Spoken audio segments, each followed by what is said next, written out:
Dernière séquence de la matinée, puisque Eric Maville l'a dit en introduction, certaines entreprises se déploient, certaines entreprises se lient de partenariats avec, avec des nouveaux invités. Alors, je rigole à ça parce que nous avons une d'entre elles présente que je vais inviter à me rejoindre tout de suite sous vos applaudissements.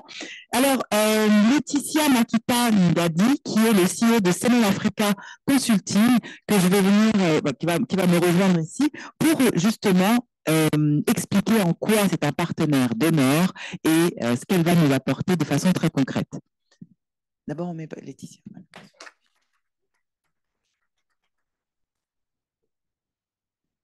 Tu dois tenir à distance. Oui, c'est ça, comme ça. Là. Bonjour tout le monde. Merci Léocadie. Je suis vraiment très honorée, Eric, d'intervenir sur cette session des nouveaux partenariats pour relever les défis. Donc voilà, je suis Laetitia Makita Ngadi, je suis médecin gynécologue de formation et fondatrice et CEO de Semen Africa Consulting, qui est un cabinet de conseil stratégique africain qui est basé à Casablanca au Maroc, avec représentation en Côte d'Ivoire, en Centrafrique et depuis peu au Gabon. Et donc, notre cabinet accompagne des acteurs économiques privés et institutionnels dans la promotion des investissements. C'est l'objet social de la société, et en déployant des outils et des méthodes d'intelligence économique sous un prisme très précis, donc tout ce qui est opportunité, risque, innovation et perspective. Et je suis là ce matin pour présenter en fait une de nos initiatives qui m'a mené à rencontrer Eric. Et donc en février de cette année, à Abidjan, en Côte d'Ivoire, on a eu le plaisir de bénéficier du partenariat stratégique de santé en entreprise en appui à notre initiative qu'on appelait le CISA, qui n'est autre que le sommet sur les investissements dans les systèmes de santé en Afrique.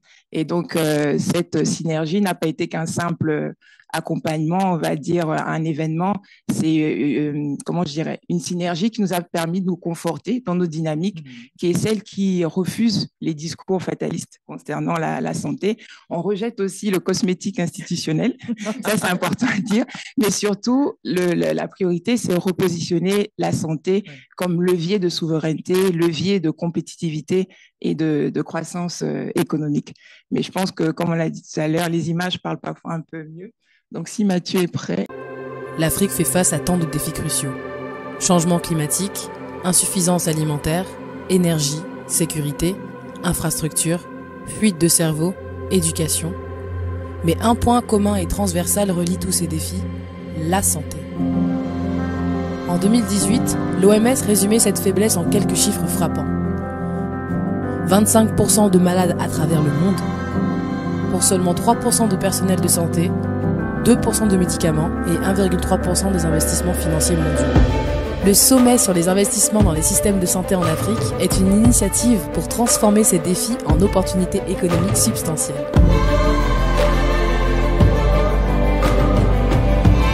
Rejoignez-nous les 11 et 12 février 2025 à Abidjan. Ensemble, posons les fondations d'un avenir prospère et durable pour l'Afrique. Rendez-vous aussi ça.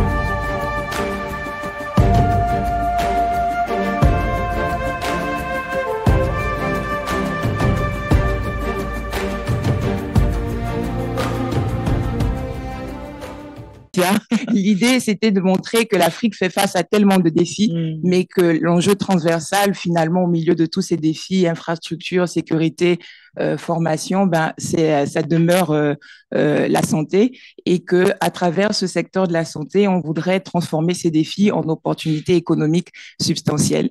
C'est vraiment ça le cœur du sujet. Et c'est pas un événement qu'on voudrait de plus.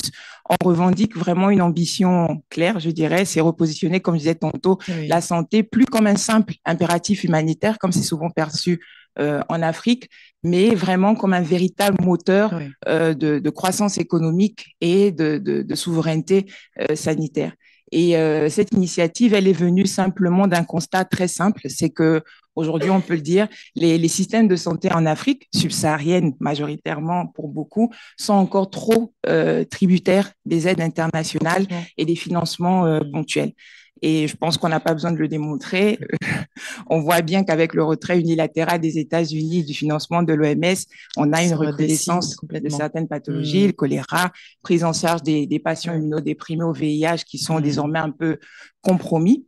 Et donc, l'idée, c'est vraiment rompre avec cette logique un peu d'assistanat pour ouvrir cette espèce de véritable prise en compte de ce levier stratégique et transversal qu'est la santé. Évidemment, en Afrique, il faut aussi toujours préciser que c'est nécessaire d'avoir une gouvernance crédible et impliquer massivement les investisseurs privés dans le secteur.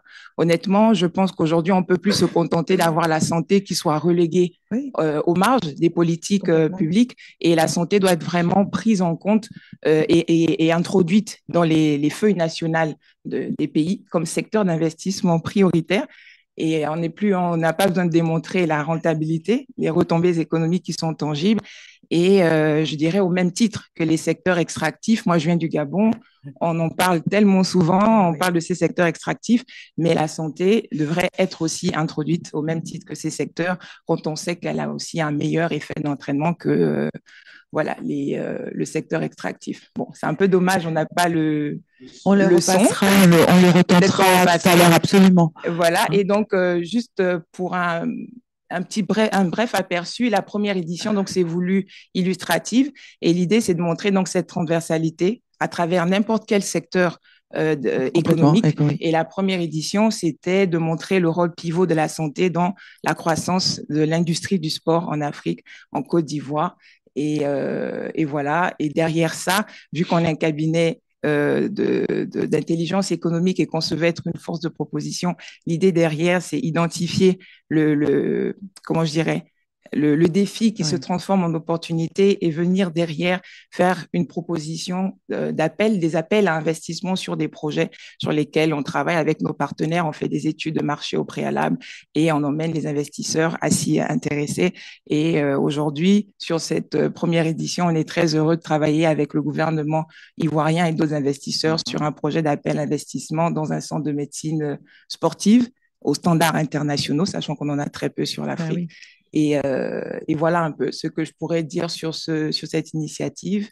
Et prochaine édition 2026, on donne rendez-vous à tous ceux qui nous écoutent.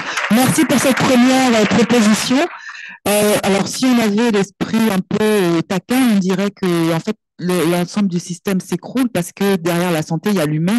Et si l'homme n'est pas en capacité de produire, ça reste le capital humain, la première denrée importante à soigner. Et surtout que je pense que l'Afrique soit consciente qu'on ne peut pas envisager, je pense, de parler de développement, de croissance économique en mettant la santé de côté. Exactement. Elle est transversale et on ne saura pas faire sans. C'est incontournable. Merci beaucoup pour ce mot de fin de cette venue au Forum Santé en entreprise, édition 2025. Est-ce que Samir, on s'entend? Oui, bonjour.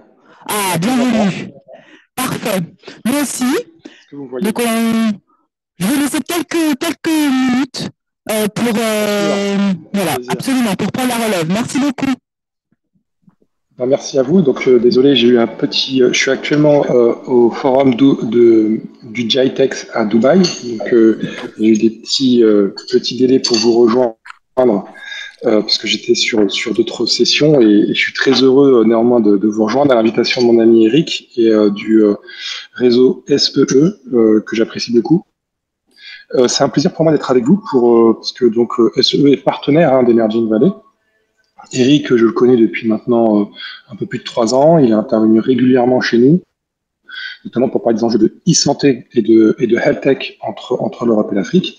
Cette année, Emerging Valley aura lieu le 26 novembre 2025 à Zcamp, qui est un hub futuriste dédié à la tech et à l'innovation, et qui a une particularité cette année, c'est qu'on va réunir probablement le plus grand nombre d'investisseurs intéressés par l'Afrique, et par les relations entre l'Europe, la Méditerranée et l'Afrique, qu'on n'a jamais réuni jusqu'à présent à Emerging Valley. À date, nous avons déjà près de 35 fonds d'investissement qui ont confirmé, de Plug and Play à 500 startups, en passant par d'autres fonds comme Uncovered Fund. On va avoir Django, un nouveau fonds africain. Un des partenaires sera là. On va avoir des réseaux de Business Angel, le réseau EBAN, le réseau de Business Angel européens, des Business Angel qui vont venir pas seulement d'Afrique, mais aussi d'Espagne, qui vont venir aussi de Grèce, de France et d'ailleurs. Et vraiment, l'enjeu, c'est de faire communauté au service des startups et l'innovation entre l'Europe et l'Afrique. Donc, cette édition va réunir un niveau qu'on n'a jamais encore réuni à date pour notre forum. Donc, on dit 50 investisseurs. Donc, si vous venez le 26 novembre à Emerging Valley, vous aurez l'occasion de les rencontrer. Et je parle vraiment de présentiel, hein, ils seront là en physique pendant toute la journée. Il y aura des sessions, il y aura des panels, il y aura plusieurs stages. Ce sera vraiment une occasion unique pour rencontrer les investisseurs. On va parler de plusieurs thématiques. On va parler de thématiques du financement parce que aujourd'hui, plus que jamais, et ça fait partie des sujets qu'on aborde de plus en plus dans les forums, le nerf de la guerre, c'est le financement. Et on voit qu'il y a de plus en plus d'enjeux de financement de l'innovation, surtout aujourd'hui, alors un peu des remises en cause, des grandes remises en cause géopolitiques. On va parler de soft landing pour accompagner les startups européennes et africaines qui veulent faire du développement croisé entre la rive nord et la rive sud de la Méditerranée. À ce titre, nous, on accompagne une initiative et on porte avec la métropole Aix-Marseille-Provence une initiative qui s'appelle Provence Africa Connect, qui permet chaque année à une vingtaine de startups africaines de se développer, de créer de la valeur et de s'implanter économiquement et territorialement dans la région de Marseille. Parmi elles, il y aura des startups e-santé. On a quelques startups e-santé d'ailleurs qui font partie de la promotion 2025. Et parmi les thématiques, on va parler aussi d'intelligence artificielle, on va parler d'impact, on va parler de Méditerranée positive, on va parler de e-santé, bien évidemment, c'est un sujet qui nous tient à cœur.